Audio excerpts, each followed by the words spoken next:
What you love, what you appreciate. So we're going to take a look at some people, places, and things that you love or appreciate. And the reason for this is because it'll start to give you clues of the things that are most near and dear to you, which will give you a clearer sense of what your cause truly is.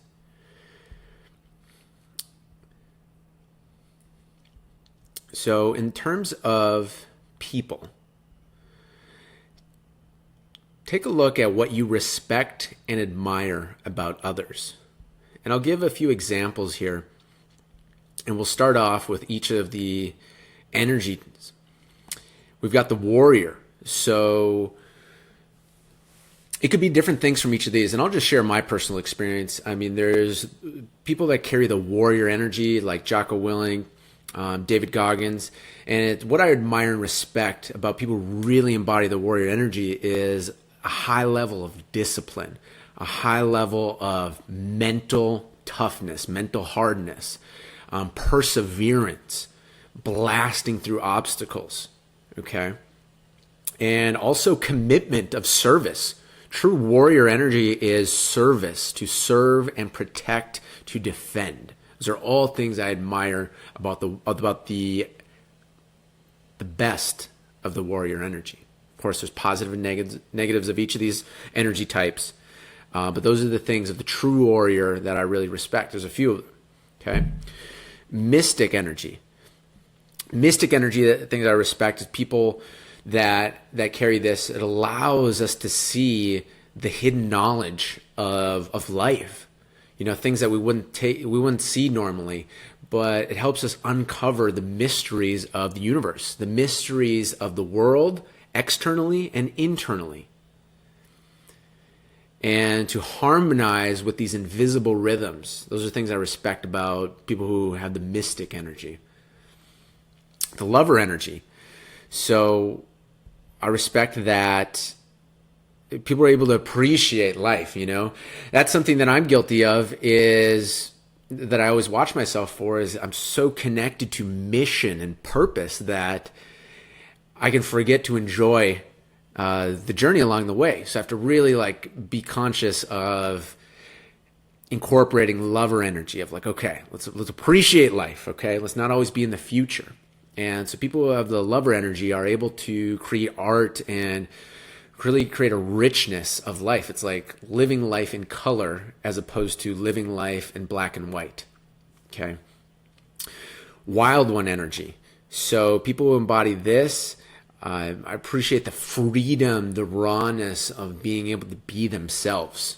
And despite scrutiny, despite what people think, despite all the judgment, it's like the energy of just being who someone is, because people are going to, as I was saying with some friend the other day, it's like people are going to bitch regardless about whatever you do. People are going to bitch. It's somewhere, somehow. So it's like the true wild one energy is like understanding that and feeling that and being like, well, if people are going to bitch either way, then I might as well just be who I really am.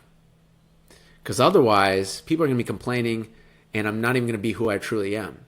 So wild one energy is that freedom to just be who they are. And that's something I really respect in people. And there's certain artists or comedians or any people in any type of industry where you can really see that.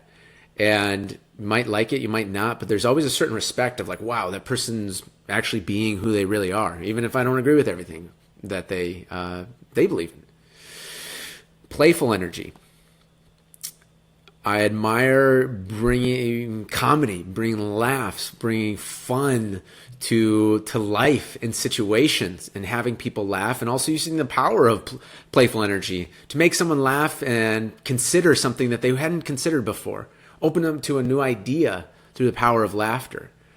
And so people who are able to make others laugh, and I really admire and respect. And people who are able to make people laugh with a purpose of opening in their mind to maybe something that person hadn't thought before, I'm like, wow, that's a whole new level of mastery that I really appreciate.